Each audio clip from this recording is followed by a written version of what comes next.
शकीला साहबा, ये अगर इलेक्शन कमीशन और सदर मुमलिकत पहले बैठ जाते साथ, ये इत्तेफाक राय पहले हो जाता, तो इतने अरसे से जो एक गैर यकीनी की फ़ज़ा थी, आप लोग बार बार डेट की डिमांड कर रहे थे, तो ये खदशा, ये अफवाहें पहले ही ख़त्म हो जाती हैं और एक डेट सामने आ जाती। अब बैरन आ चुकी है, तो जो लेवल प्लेइंग फील्ड वाला आप लोगों का एक शिकवा था, एक तहफ़्फ़ुज़ात थे आपको, आज भी बिलावल साहब ने उसको दोहराया है, वो अभी भी मौजूद हैं? जी बहुत शुक्रिया अरबाब साहब। देखिए बात यह है कि काश के ये तारीख़ अदालती कार्रवाई के नतीजे में ना आती, काश के हर इदारा अपनी आइनी ज़िम्मेदारी पूरी करता और इलेक्शन कमीशन ऑफ पाकिस्तान ये तारीख़ दे देते, लेकिन अनफॉर्चुनेटली ऐसा नहीं हुआ। अब शायद पाकिस्तान में प्रेसिडेंट बनता चला जा रहा है कि अब इलेक्शन की तारीख़ भी अदालती कार्रवाई के नतीजे के अंदर आएगी।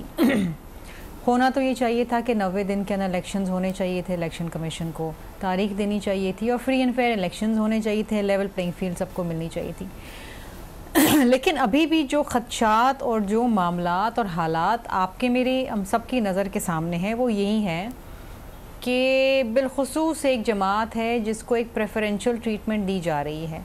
ये सिर्फ मैं या मेरी जमात नहीं कह रही, ये इस वक्त तमाम मीडिया कह रही है, तज्ज़ियाकार कह रहे हैं, दीगर हल्का अहबाब में जो लोग हैं, समझ बूझ रखते हैं, वो कह रहे हैं, पब्लिक कह रही है। अब इशू क्या है? इशू ये है कि अगर इस मुल्क में फ्री एंड फेयर इलेक्शन नहीं होते और एक बार फिर बैलेट पे डाका डाला जाता है तो मज़ीद बेचैनी फैलेगी, मज़ीद सियासी जो एक इंस्टेबिलिटी है वो बढ़ेगी, मौशी बहरान मज़ीद रहेगा। अब अगर हमने इस मुल्क के अंदर बेहतरी लानी है और एक फ़ाल जमहूरियत के अंदर काम करना है, पार्लियामान को बालादस्त देखना है, आइन और कानून की बालादस्ती देखनी है, तो हमें फ्री एंड फेयर इलेक्शंस लाजमी कराने पड़ेंगे।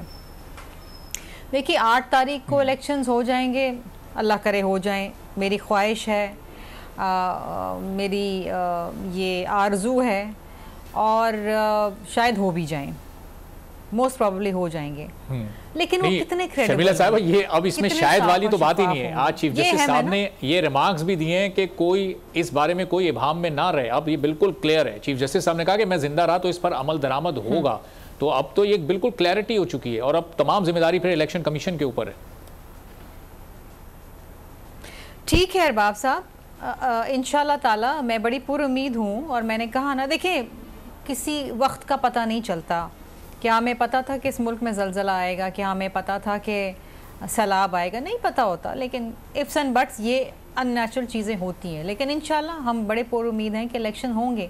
लेकिन मैं वही कह रही हूँ कि इलेक्शन तो हो जाएंगे, लेकिन क्या वो फ्री एंड फेयर होंगे? क्या पीपल्स पार्टी को लेवल प्लेइंग फील्ड मिलेगी? क्या PTI को लेवल प्लेइंग फील्ड मिलेगी? क्या जो दीगर जमातों के तहफ़्फ़ुज़ात हैं उनको एड्रेस किया जाएगा? ये तमाम चीज़ें हैं ना।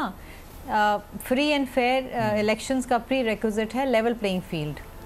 मेरी ख्वाहिश ये है कि जो इस वक्त ट्रीटमेंट और प्रेफरेंशियल ट्रीटमेंट और प्रोटोकॉल या नवाज शरीफ साहब को मिल रहा है, मुझे बड़ी खुशी है कि मिल रहा है।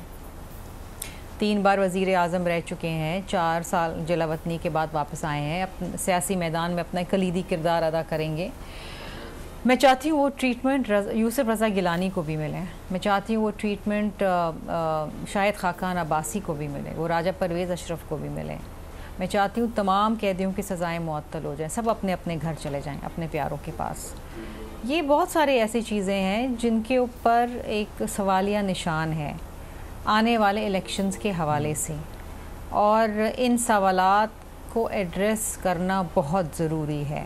अदरवाइज़ अगेन इलेक्शन मुतनाज़ा होंगे। अगर सिलेक्शन 2018 की गलत थी तो फिर 2024 की भी गलत होगी। सही, तो ये आपके अभी तहफ़्फ़ुज़ात हैं और बड़े वैलिड हैं और ज़ाहिर है कि अब देखेंगे कि वक्त के साथ साथ इनके जवाब सामने आते हैं नहीं आते। सब्सक्राइब करें और बेल दबाएं ताकि कोई खबर रह न जाए।